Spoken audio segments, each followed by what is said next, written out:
Hey, this is Eli Schwartz here with Michael Bonfils and Jim Christian on another episode of our series where we interview conference and event organizers. I am a passionate event attendee and speaker, and the last 12 months have been very difficult for me personally because I couldn't attend events. But when I attempt to be empathetic, I realize that it's been far more difficult for the organizers of these events. And here we are digging into how people have decided to deal with the pandemic, how they've pivoted their models, and what they're doing in the coming year. And we're really lucky here to have Jim with us. I'll let him introduce himself, but in the meantime, I'll pass it over to you, Michael. Thank you. I'm Michael Bonfils of SEM International. God damn it, Eli. Even if you go first, you still have a better intro than me. So I'm just copy me. Go for it. Yeah, I am also a very passionate attendee of conferences as well as a speaker. And although I have not been at Advanced Search Summit yet, that's the key word. I am thrilled to learn more about it. And I know Jim is going to make me feel really guilty why I haven't gone yet. It just happened to always land on the worst time of the year for me when I have my kids for spring break or whatever. Anyways, I will pass this off to you, Jim, to introduce yourself and tell us a little bit about what Advanced Search is all about. Since I have the setup and I can get close to the microphone and give you my radio voice, I'm going to introduce myself like this. My name's Jim Christian. I'm the founder and co-founder of Advanced Search Summit. We do an annual event every year in Napa, and we've been doing it for about 6 years now. So thrilled to be here, guys. Great setup. Love it. Thank you. Yeah, I also have a lot of really good quality equipment. I have a microphone here that I don't use because I can't figure out how to connect it. And when I do, it has all kinds of echoes. Other than that, my setup is pretty sweet. I got Earth behind me. That's nice. Thank you. And a little guitar, some books. There's a guitar, yeah. Exactly. Use.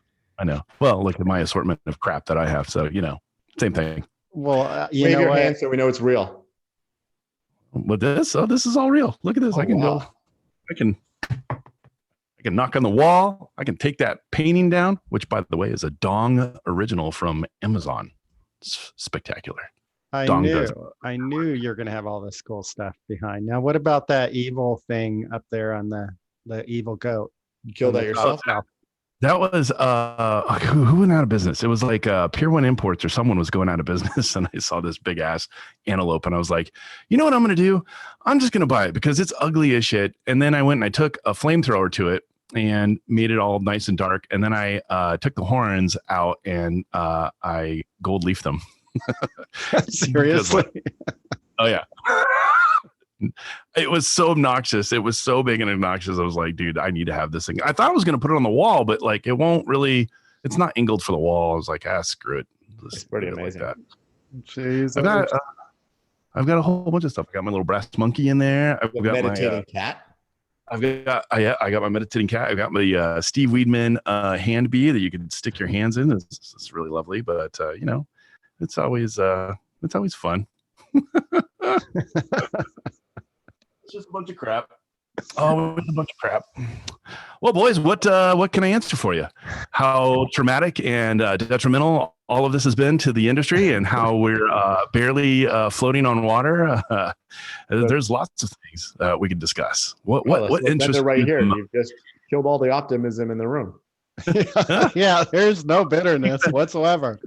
Just like any movie, there's got to be a climax somewhere. So you got to bring the audience down deep. You got to get them real, like, sold into this. And then they're like, oh my God, where is the story going to go?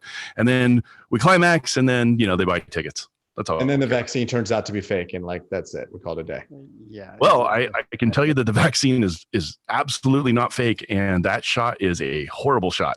I was lucky enough to be one of the first guinea pigs to get it. So it's not fun. You had both of them? I had both. Yep. Okay. So TJ, my business partner, was volunteering at a COVID hospital location, and helping with the shots and the vaccines and whatnot. And he called me on New Year's Eve, and he was like, "You need to get over to this hospital in the next 5 minutes." And I was like, "Why?" He goes, "Don't ask questions, just come." So I'm like, "All right."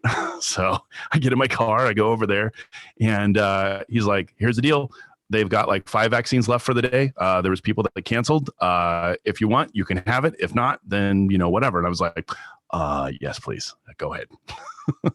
And that shot was horrid. Like, it was like tetanus shot. It was just so painful for like 2 or 3 days, but that was it. I didn't have any other signs or symptoms from the vaccine. So it's pretty good. The second one was the same thing. It was just like, okay, this again, great. Can't wait. So, but yeah, vaccinated. Awesome. Okay. So at Advanced Search Summit, you're giving out vaccines? I would if we could, but it doesn't make sense because you still wouldn't be protected by the time you actually attended. So it doesn't make sense, unfortunately. But are you going to require everybody be vaccinated by the time that your first? No, we knew that. So Advanced Search Summit in Napa is basically opening up this June. What do we have the dates at? I don't even remember. It helps if I actually remember all these things, doesn't it? Yeah, especially before a call like this, and you're getting a lot of exposure. June 9th through 11th. I've been thinking about Maui, like it's been on my noggin. We'll get into that too. But so this June 9th through the 11th in Napa Valley, we knew that people wouldn't all be vaccinated. And in fact, the previous date for Napa was in April, and we kind of looked at each other like, there's no way that anything's going to be ready by April. We thought in the beginning, like, okay, maybe it'll be out, but we weren't really sure. And then over the last, 4 or 5 months, we started thinking like, no, we got to push this date back. Like, no matter what, the date has to be moved. So we thought that June would be kind of an appropriate month. Anything past June would make it impossible for us to have a show in 2022. And keep the same timeline. We'd have to flip Napa basically to the fall, which we don't really necessarily want to do. It's harvest season over there with that, and it's a nightmare. So, our thought process was, if we have it in June, we can take certain steps to mitigate the risk for people. So having touchless registration, making sure that everyone's seated apart from each other, making sure that, what the gift bag that we give includes like a whole bunch of sanitary wipes and stuff to keep people safe. I'm trying to get a, since we're wine themed, I'm trying to get a mask that either has like a hole for a straw that we could drink the wine out of, or something that like opens up where they can like take a sip of their wine. The good news is that we were going to have a masquerade no matter what for Napa. So now it's like a mask parade. So it's perfect for us this year. But yeah, our goal is to always keep people safe, right? Like, we don't want anyone getting sick. We don't want anyone coming down with COVID. We don't want to spread COVID. Like, we're adamantly against that. When we rescheduled the conference from last year, one of the main things was to move the hotel over to a Marriott property, mainly because they have such great rules and regulations for keeping the hotel clean, specifically designed to counteract COVID. So, wiping down elevator bays and, making sure that the check-in process is seamless, or, whatever. They're going through great lengths to keep their hotels nice and tidy. And so that really worked out for us too. So we want to make sure that everyone was safe. So yeah, got it. That makes sense. Well, Jim, how does Jim go from GoDaddy to Napa? It's usually just a plane flight and a bunch of drinks. Yeah, but nobody else did that there. What year did you start this? Why did you come up with it in the first place? So, the tail end of GoDaddy was basically, they went public, and I decided that I wanted to have my own agency. So I decided to start Blush, and Blush was doing really good. But the last piece that really was the catalyst for the conferences was actually a GoDaddy catalyst, I guess. It was, I got invited to go to Germany to go to little Oktoberfest action with Marcus. Okay.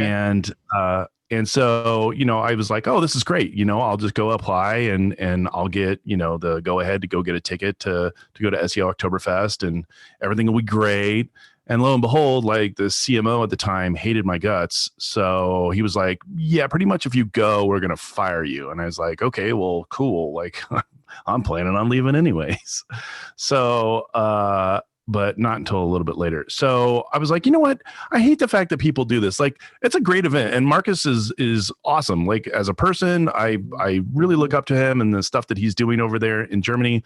And it's a great event, right? But not a lot of people can go to it, and it also tends to be a little bit expensive. So I was like, you know what?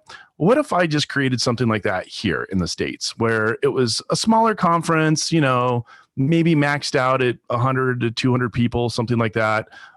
Very, very high end. So, we're not eating like corn dogs and chicken nuggets for lunch. It's like a plated lunch or, really good food. And then obviously, I like to drink wine, so it totally fit in with my aspirations of becoming an alcoholic, but it seems to work out fine. And then every year the conference has grown. I mean, we started off, I think, with like 56 people, and now we're somewhere close to like 200. I think we're going to be somewhere between like 150 to 200 people for Napa this time. So it's definitely grown, and the costs have grown astronomically as well. But I think that's probably TJ's fault. So, but yeah, it was a lot of fun. I part of, I guess, what I want my legacy to be in this industry is to be someone who tries to continue education. We've got a whole bunch of new millennials and digital marketers that are just coming through school right now that are looking for education.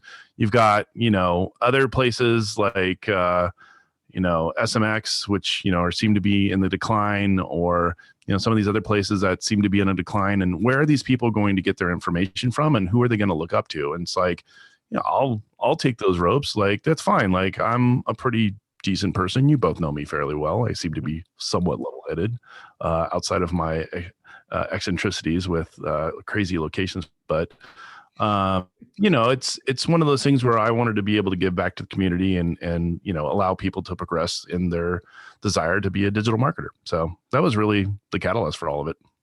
That's amazing. So how did you learn how to be an event manager? Like, I can't even cook dinner. It's a lot better, that's for sure. I can tell you that Google Sheets are wonderful, and I use them religiously for every single thing that we do. Quite honestly, like, it's a labor of love. I think that, the other conference runners like Brett and the other ones that are out there, but they'll pretty much tell you that it takes thousands of hours to put these events together. And I'm not sugarcoating it. It's literally thousands of hours. If I had to get paid for the amount of time that I put into this, I would be a bajillionaire. It is a lot of hours. And it's just constant refinement. I mean, for us too, I guess the reason why it takes a lot of hours is we never do the same show twice. We always try to put some variability in it. So it's either we're changing topics, or we'll change the format of, the schedule, or, we'll change the venue locations. Like, we were on a train one year, and then we're going to be at the castle, and then we'll probably be over at the Culinary Institute. So we have all of these different locations to change things up. And quite honestly, like, the thing for us is, like, when you come to Napa or you come to one of our events, you don't leave our event. Like, for your entire stay that you're with us, you are with us. That's speakers and attendees included. We don't have like these things where, like, hey, see you guys later, like, go off into the woods of the city and try to figure out what you're going to do for the evening. We keep everyone together. And the reason is that, while it's great to have speakers giving you some advanced knowledge or some tips and tricks that you may not know, the reality is that I would say 90% of people are there to build their personal network or their professional network, and to get to know people that they can eventually call upon and, get some sort of information that they may not know. Like, I just pinged everyone a couple days ago, and I was like, hey, who's a who's a guru with Google News. Like I have a client that, needs to get into Google News. I have some questions. And then like 15 people were like, oh, I got you. No problem. And it's like, you can't pay for that. Like that's something where if I had my client and I didn't have, any relationships with these people, I'd be out of luck. So it's these professional relationships that we want to kind of cultivate for people, but do it in a fun way where you're just not in a big stuffy building all day and then dispersing at night. Like that doesn't make sense to me. So, we do things a little bit differently, but I think it's for the better. So how do you choose speakers? So originally it was kind of just like we needed industry friends, so we just kind of called everyone that we needed. We've kind of grown out of that now, and so it's a kind of like a two-step process. So we have a running sheet, so you can go to advancedsearchsummit.com and go to our speakers page, and you can put in for a speaking opportunity. And essentially, I think we have like 300 or 350 people that are on that list now. And each year we'll just ping everyone and say, hey, look, like we're looking for speakers, and just, if you're interested, here's a form to fill out. And then we get kind of like more information, like their topics, or, the things that they're really excelling at, or something that they, want to present. And then from there, what we do is we kind of whittle down like, okay, this is what we need from our scheduling perspective for topics. And then we kind of pull who we think would be a great topic or a great presenter for that topic. And then it goes through a final stage. And I think this is maybe the one that people don't do for these other conferences, which is we usually pull a board of about 5 experts, and we'll present all of the topics and everything that the speakers want to present to these judges, I guess.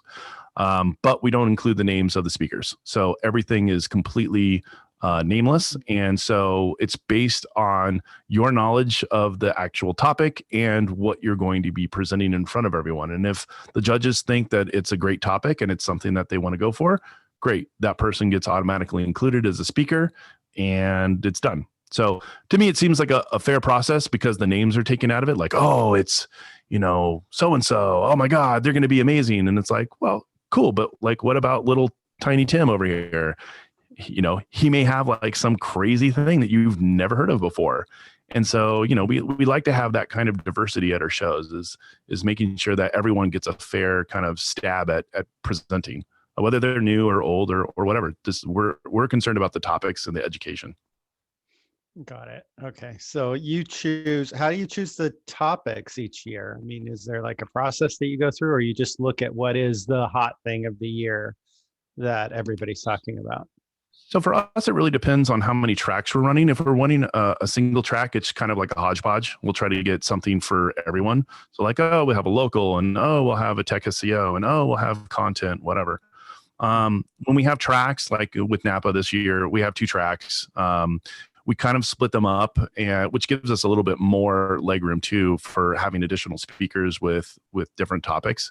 So we'll either try to split the tracks into 2 different types, like SEO and PPC, or there'll be something else like this is conversion based, this is tech based, this is content based, or whatever. So we'll try to like differentiate it that way as well. So we always try to have a wide range of topics, and quite honestly too, like the thing that's a little bit different with our conference is that we tend to target large enterprise SEOs and then people that have been in the industry for like a long time, so like 5+ years. And really that kind of just mirrors my own experience with GoDaddy. I've been doing this for 20 years and was at GoDaddy for 9. So, those are the kind of people like you guys too, we're trying to attract those people. And the nice thing is that every, 3rd or 4th person that comes to the conference, they're, someone who's only been in for a year or 2. And then all of a sudden they see like us talking for 3 hours. They're like, hey guys, can I talk to you? Which is always cool. And then there's just some people who are like wallflowers too, the people that kind of need help. And, I'll reach out to them and be like, hey man, come on over here. Like, we want to talk to you. Like, what's going on? So it's really cool. I mean, that's great to be at a small conference. I know some of the bigger conferences, like the challenge is you see someone, someone's going to be there and you never see them again. Or like, which brings me to my next question. Like, you get these celebrities that come to the conferences, they drop in they're paid and they drop out. Yep. Do you guys ever want to do that? Like, you're going to pay like celebrity speakers, bring them in from Germany or, Bali?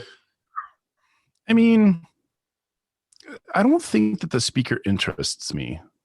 I'll go back to like my other answer, which is I don't really care who's speaking. What I care about is the content.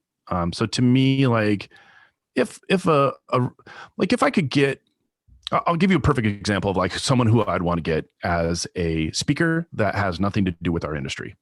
So I would get like a Mark Kelly, like the astronaut, or like an Adam Savage. And I would want people that have a very unique perspective on life, and a diverse background in what they've been doing for their life, and or be funny. I personally have watched Mark Kelly speak before with his brother, and it was one of the craziest like talks I've ever seen.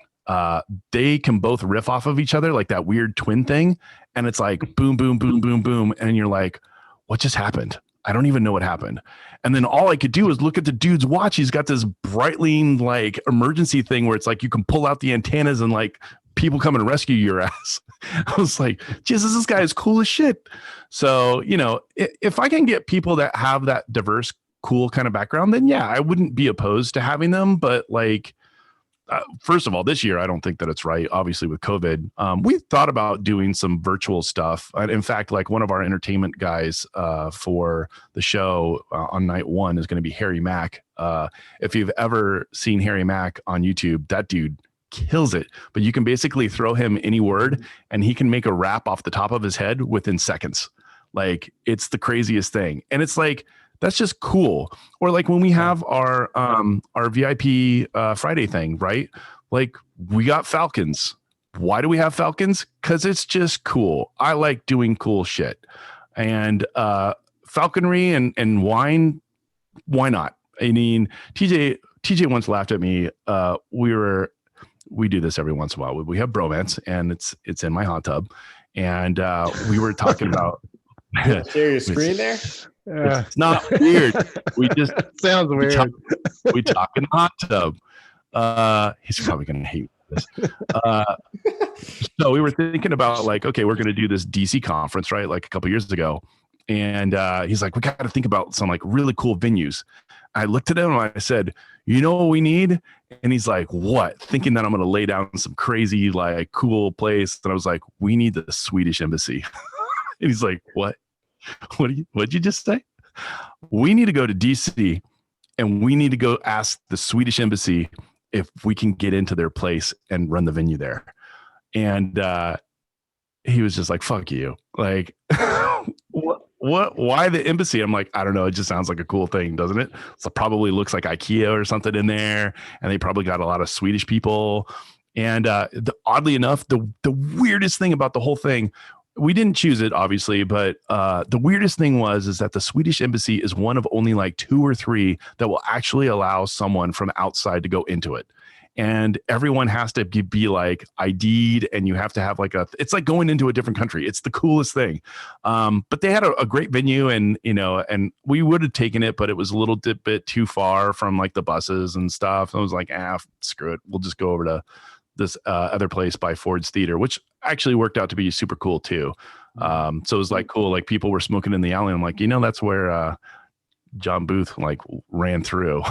Right. And they're like, oh my God, this is like the coolest thing ever. So we always like to pick fun and interesting locations. Like Castle is another great example. Like, we didn't have to do a castle. Like, who needs a castle? And I was like, you know what would be really cool? It's a castle. Like, why not? Yeah. So, it's just fun things like that. And we try to make it different and diverse every single year. Again, people are going to get bored with this turnkey like stuff. And quite honestly, I get bored of it too. Like, I don't want anything that's banquety. So I don't know. I love the goals. I love the goals around that. So if you're capping at 200, do you ever want to have that 2,000 person conference and fill up a castle, or do you really like this number? You like this intimate learning atmosphere? So our goal has always been 3 events on an annual basis. And the 3 events is a small, medium, and large. So small is going to be like what we just created, which is like our Maui Mastermind, where it's 20, 30 people and that's it. And that's everyone together. We're having fun. We're doing excursions. There's talks in the morning, et cetera, et cetera. So that's our small event. Medium event would be Napa. So it's probably going to cap, like in a normal year, it probably caps somewhere around 300 people. And then we want to do a large event. Now we did DC. I think that wound up being like 300 people or something like that. 300 in DC. Yeah, but people hated DC. I don't know why. I thought DC was cool. But maybe if like you're from the East Coast, you don't think that DC is cool. So I don't know. But people didn't really like care too much about it. So we're thinking about maybe doing Nashville or somewhere in Kentucky. Again, trying to have that whole tie to alcohol, I guess. We can go on the Bourbon Trail or do whiskey tastings or enjoy the music over in Nashville. Things like that.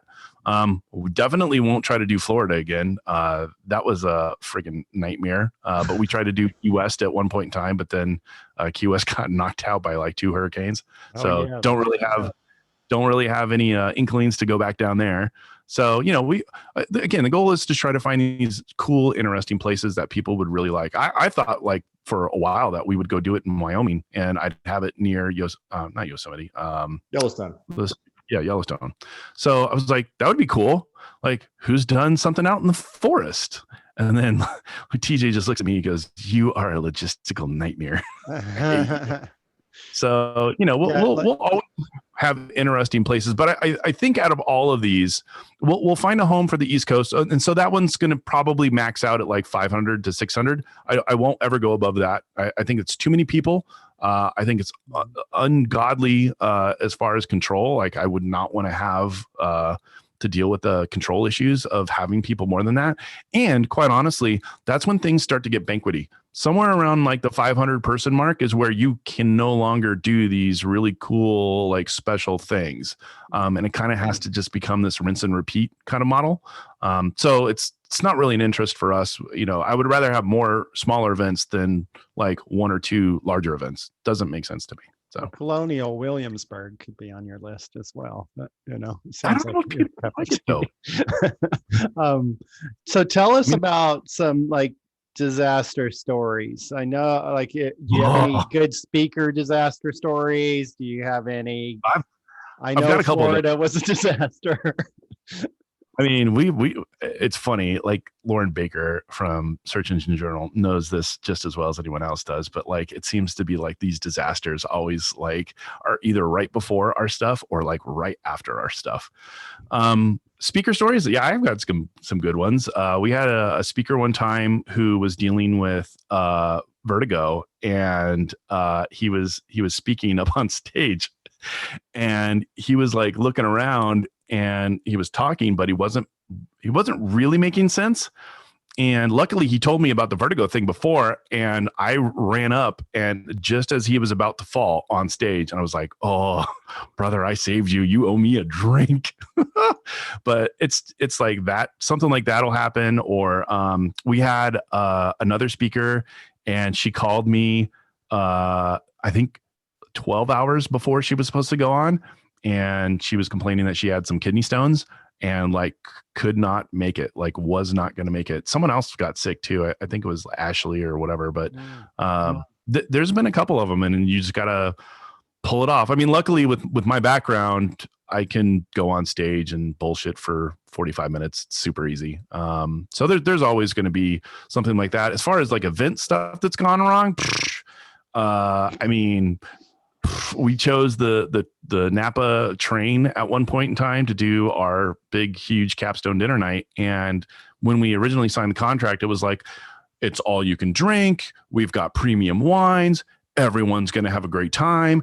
And then every single time we got closer to the event and something changed, they changed well, you know what? It's not really unlimited wine. It's more like, we'll give you like a glass and a half, or no, it was, what was it? It was 3/4 of a bottle. And then it went from 3/4 of a bottle to like these little 2-ounce pours. And I was like, this isn't happening. You guys are ruining the event. We had to drive over to our wine partner, Bouchain, and basically say, I need 11 cases of wine right now. And we pulled all that wine over to the train. They charged us $10 corking fee for each and every single bottle, and we ate it. We ate it so bad. But the cool thing was none of the attendees knew about it, and everything went off. Everyone was able to drink during dinner, after dinner, before dinner. Like, it was perfect. And that's all I really care about. Maybe we lost a couple $1,000s or something like that. But the reality is that everyone had a good time. And to me, that's better than people going, wow, it was a good dinner, but I only had like, half of a glass of wine. That was kind of bummer. Mhm. So yeah, no more of those. I hate that stuff. It leaves a sour taste in my mouth. But again, as long as the attendees are okay with it, then I'm good. So it doesn't seem like you make a lot of money on these events. They're all fun and contribution, and maybe even lose a little sometimes. So it kind of justifies the cost. We've never lost. Again, it's kind of like you can't really calculate it. The amount of hours that I put in, yeah, I've lost money if I was to get paid. I've never taken a check or any money out of the Advanced Search Summit bank account since its inception for like 6 years. And I mean, I don't necessarily need to, as long as it funds itself. Like, I'm cool putting the events on. I mean, for us, like TJ and I are going to Napa in a couple weeks, and we're going to get wined and dined by 20 different wineries, and that's just fun. And the event, quote unquote, pays for that. So, that's a nice perk for what we're doing. There might be a day where we make money from it, like in a substantial manner, but it's not really the thing that drives us. We would much rather just have a good time. I mean, I think one or both of you have been to our thing that we put on over in Vegas. Yeah. Like, we don't have to go spend $4,000 on a penthouse at the top floor of the Cosmo, and we don't have to hire bartenders to pour drinks for everyone. But the thing is that everyone, and this is not a dig on PubCon. I think PubCon's great. I think they put on an amazing event. But the thing is that everyone gets fragmented after the show. And so where are they all going to go? And it's like, I'll be cool and put up, some cash and have everyone over to the penthouse. I mean, you can't replace that view. And like the thing, and I guess this is the other thing too. Like, so we were talking to Greg from Ungagged, and he was out in the balcony of the penthouse, and he's like, my God, this is amazing. And I'm like, I know. And I'm like, what the cool thing is? Everyone who's up in this penthouse, the one thing that they're going to always remember is the fact that they were on this patio or balcony at the very top of the hotel, and they got to see the Bellagio water show, like, and all of the Vegas Strip. And they're going to be like, dude, that was amazing. That was absolutely incredible. And to me, that's really what matters. So. That's awesome. Yeah. I think I've been, you also did one at the bottom of the Bellagio fountain. That was the first one you did, right? Oh yeah. That was a horrendous amount of money that we spent. I can imagine. It was cool. We won't do that again, but yeah, we rented out the patio of the nightclub over at the Bellagio for the entire night. The greatest thing that we ever got out of that entire night. I mean, it was fun to have everyone there and everything, but the coolest thing was that the guy who was the bouncer in our area, what was it? TJ's like, he's mini Jason Statham. He had this flashlight. TJ comes over to me running, super excited. He goes, you need to go to the bathroom right now. And I was like, why? What's in the bathroom? He goes, it's not about the bathroom. I'm like, okay, show me the way. He goes, I'm not going to show you the way. We have someone for that. And I was like, what? This dude who was, I don't know, 5'5" or something like that, had this flashlight, and he was like, you guys want to go to the bathroom? Or we're like, yeah. He goes, okay. And he literally straight arms everyone in the club with his flashlight going, get out of the way, get out of the way, get out of the way. And just like the partying of the Red Sea. And you were like, holy shit. Like, this is the fastest I've ever gone to a bathroom in a club. This is amazing. Go to the bathroom, get all washed up. The second I turn around, he's still standing there. He's like, you ready to go back? And we're like, yeah. He goes the same thing, straight arms everyone, flashlights. He goes, you guys okay? We're like, yeah, we're great. Thanks. And you kept doing it over and over again. I missed something. We're like, dude, you need to go to the bathroom. Oh, so great. It's funny. I remember that night. That was awesome. Was reminiscing with Greg Bozer about, because Greg and I go way, way back. So in the beginning, there was just a couple of us sneaking into closed bars and hotel lobbies. And then we're looking at this, what you created, and it's like, God, we've came a long way as an industry. So it's just, it's pretty cool. And I remember the parting of the seas too. That's pretty funny that you brought that up. I guess we could have just kept doing it over and over just for fun. I would have been super pissed. Be like, why do you guys keep going to the bathroom? Like, this is a little bit excessive. That's funny. But it was fun.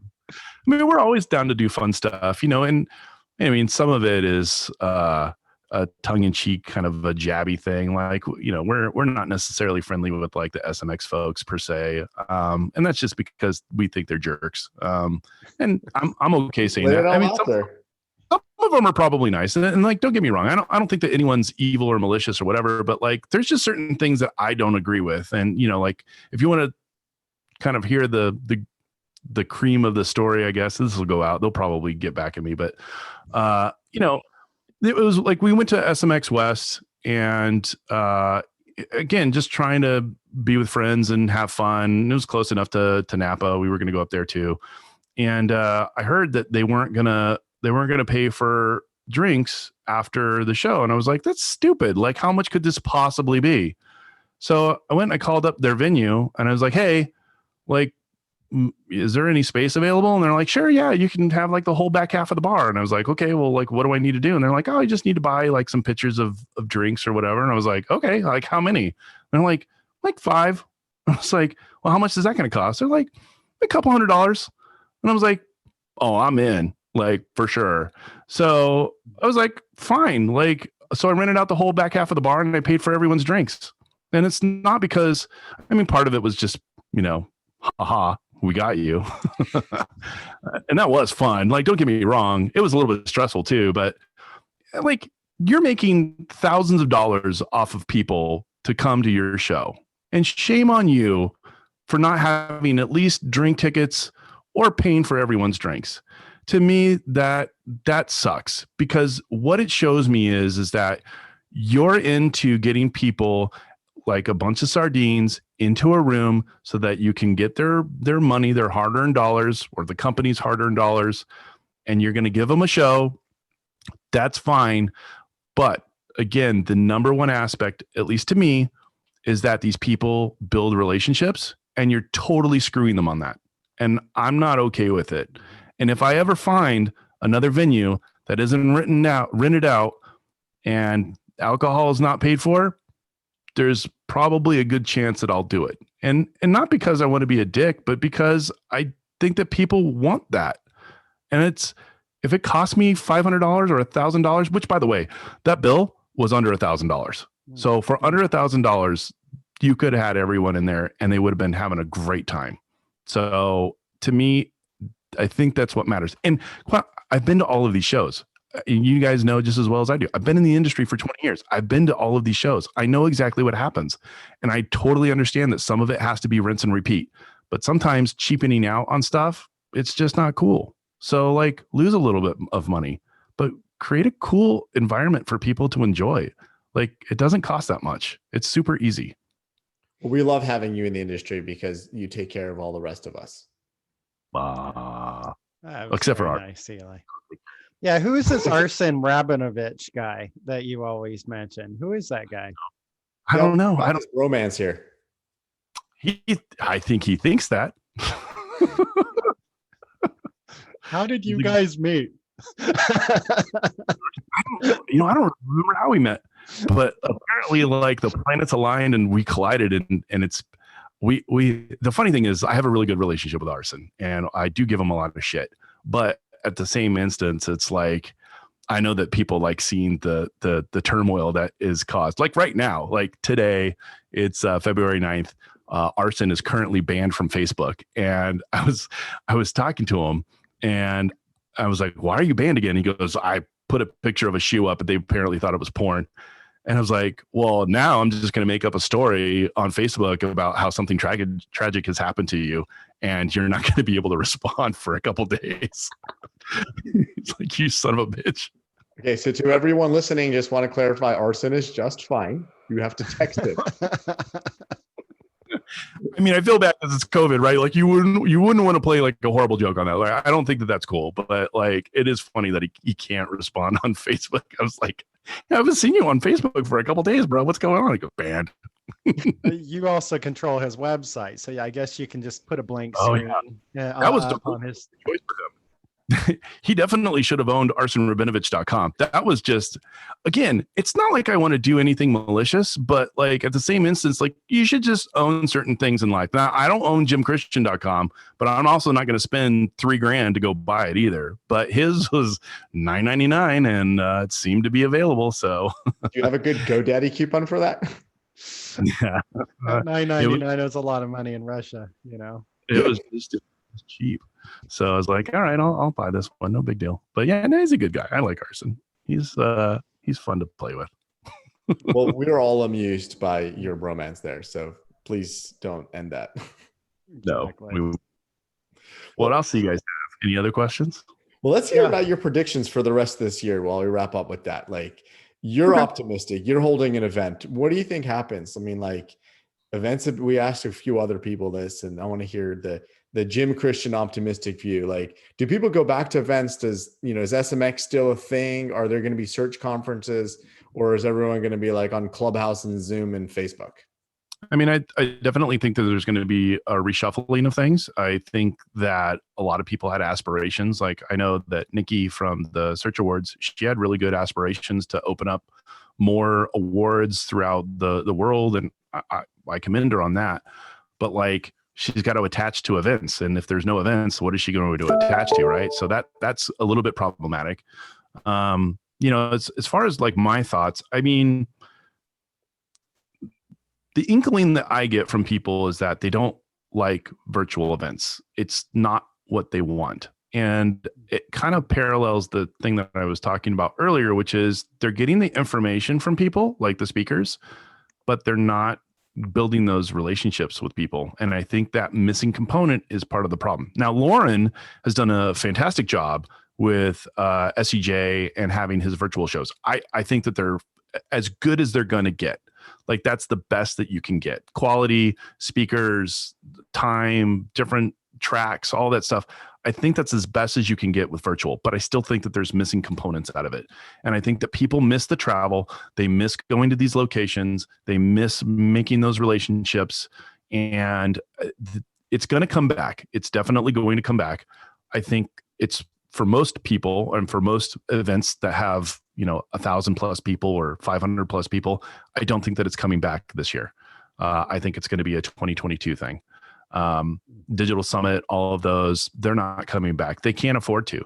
The reality is that no one really acknowledges in the industry is like, we have to pay for insurance for all this stuff. And if I'm the cause for someone dying, not only am I going to feel absolutely horrible about it, but I could open myself up for a lawsuit.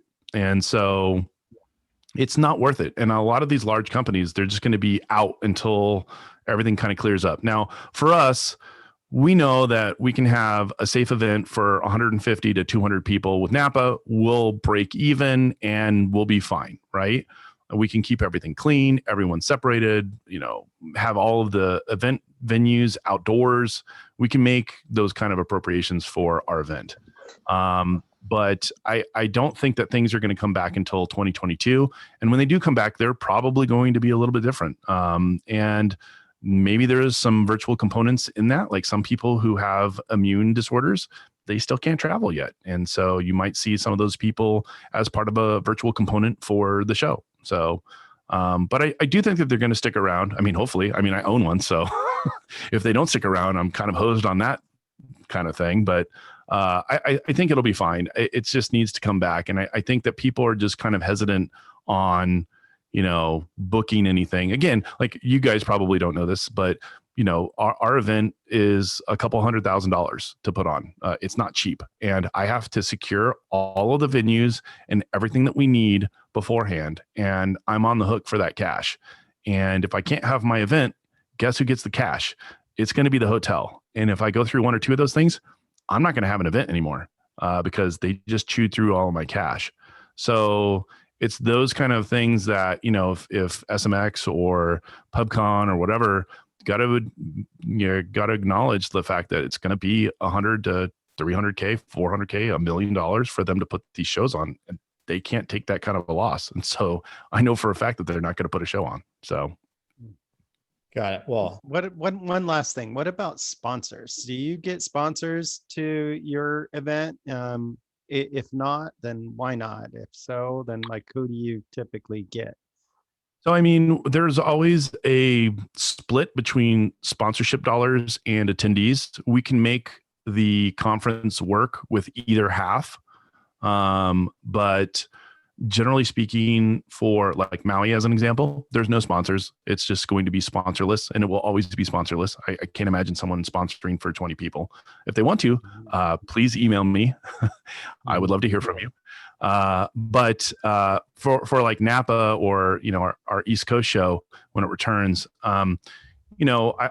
but right now, everyone is interested in having physical events come back. We've gotten numerous sponsorship entities that are willing to sponsor Napa, and I think that that's only going to continue to grow. I mean, if you look at Marketing Terms conference list, we're like one of the only shows that's going to be physical for 2021. And I mean, I think there might be 5 in the US. There's some that are going to be overseas, but I mean, for the most part, we're it. So they want to spend their sponsorship dollars. They have it budgeted, but there's just no events to spend it at. And so I think that they're starting to come around to the idea of like, hey, maybe smaller is better. So we would also love to hear from those people as well. So, yeah. All right. Well, it's been an honor to have you, Jim. Oh, thank you. I appreciate it. Anytime, boys. Anytime. Thanks, man. All right. Well, for any last message, if you are interested in the mastermind in Maui, is there still room? There's like 10 seats left. There's not much. If you're interested in it, just email me. It's jim@blushdigital.com. And if you're interested in going to Napa, we still have plenty of seats available. And that one, just go to advancedsearchsummit.com/Napa, and tickets are available. I think early bird pricing is currently in effect. So save some dollars and come to Napa in June. Okay. Awesome. Well, we're really glad to have you, and we're glad you're still hosting events. And I personally appreciate you being part of our search community. So thank you. Oh, yeah. I appreciate it as well. You two look lovely today. Oh, thank you, Jim. All right. We're wearing matching sweaters, just so you know. Yeah. What's the deal with that? I know. Mine's a t-shirt. All right. Well, let's wrap it here. Thank you very much, Jim. Good to have you join us in our next episode of our event planner series. Yeah. Sweet. Great. Thank you. Thanks.